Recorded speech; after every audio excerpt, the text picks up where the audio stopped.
The storm. It's been pouring for almost a week. It started last Saturday. The weathermen called for a summer storm with possible flooding, but it was never supposed to last this long.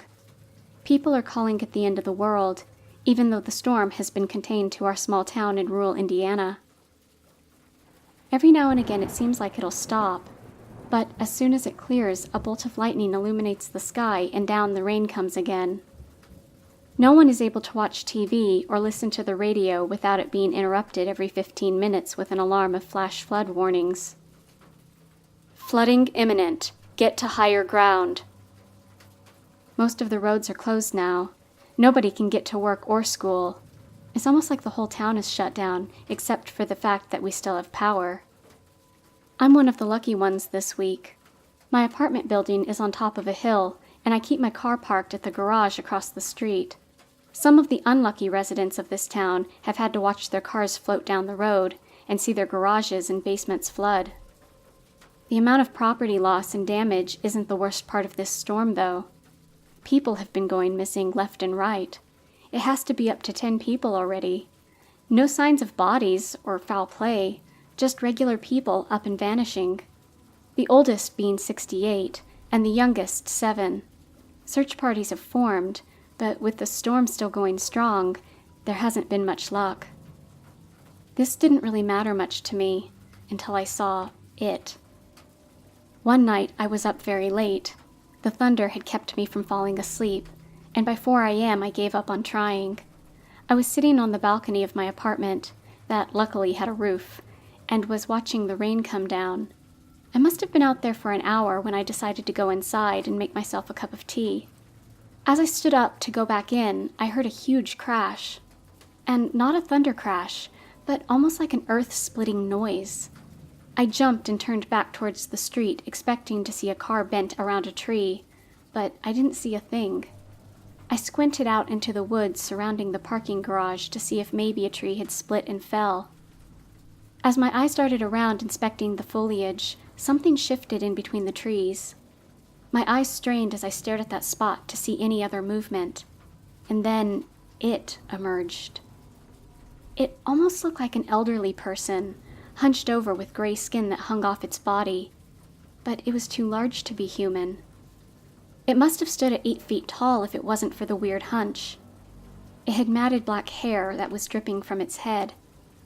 As I watched it move around in the forest, I could see that it had some kind of deformity, as it couldn't seem to walk straight. I was frozen to my spot on the balcony, my eyes fixed on this creature.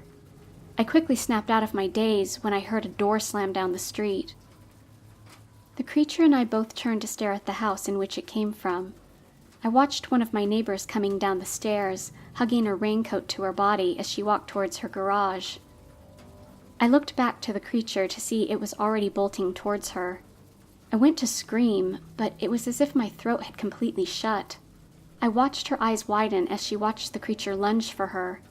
I couldn't look away as it ripped her to shreds. Blood and bits of flesh spread across her lawn.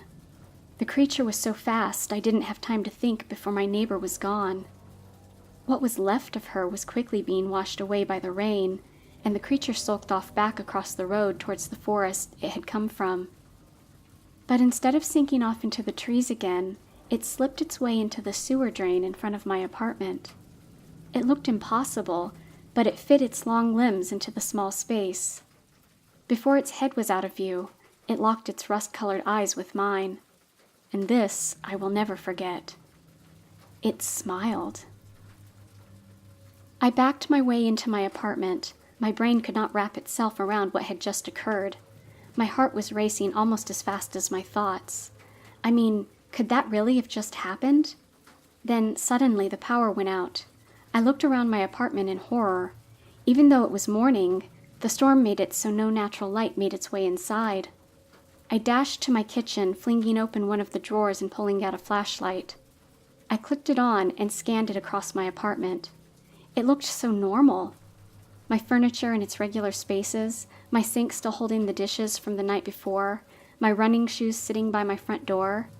And yet I had an eerie feeling that something was off. The power didn't go out because of the storm. I ran into my bedroom and locked the door. I grabbed my dresser and pushed it in front, barricading myself in. I looked out the window, the rain still coming down hard outside. I put my back against the corner of the wall so I could be facing the entire room.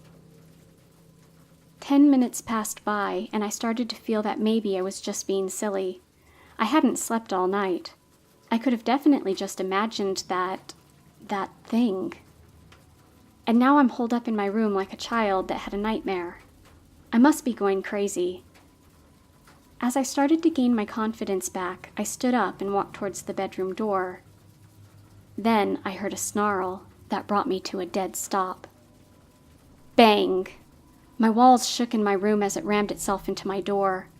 I jumped back towards my wall, quickly scanning the room for anything I could protect myself with. I locked eyes on my old field hockey stick poking out of my closet. I snatched it and crawled under my bed and turned off the flashlight. All I could do was listen while this thing smashed my door down, the wood splintering with every bang.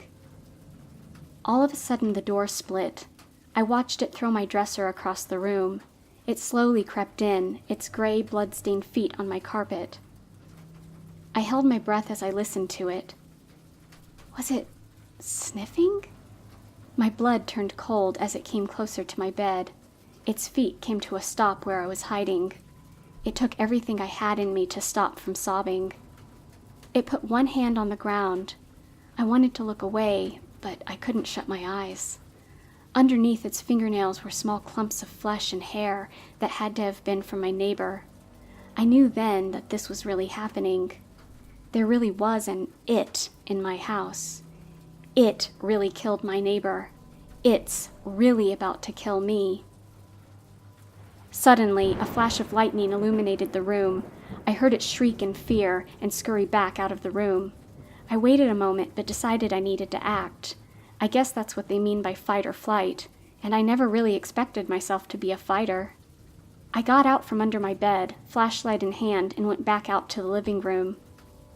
From where I was standing, I could see it destroying my kitchen, leaving scratch marks on every cabinet it touched.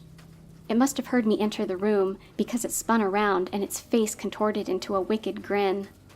I froze, its teeth horrifyingly sharp. I imagined it lunging at me like it had my neighbor. I thought about my skin being under those disgusting nails. Then, almost like a reflex, I shone my flashlight at the monster. It was almost more scary to see the creature in the light. It looked like it was a human at some point, or maybe attempting to be.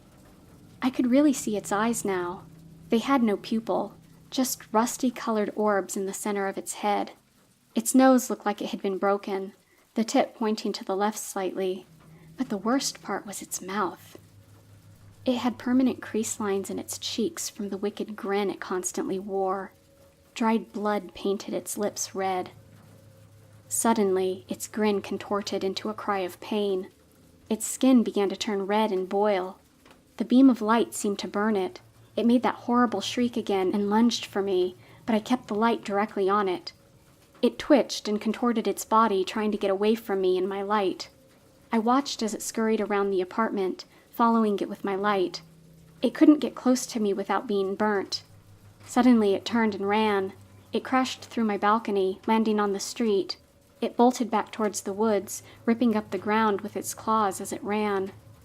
I watched it till it was out of sight, then slouched down on my living room floor. 2 days later, it stopped raining. There hasn't been a disappearance since that day. It's almost like the town has gone back to normal, minus all the cleanup crews. And in case you're wondering, yes, I went to the police and reported what happened.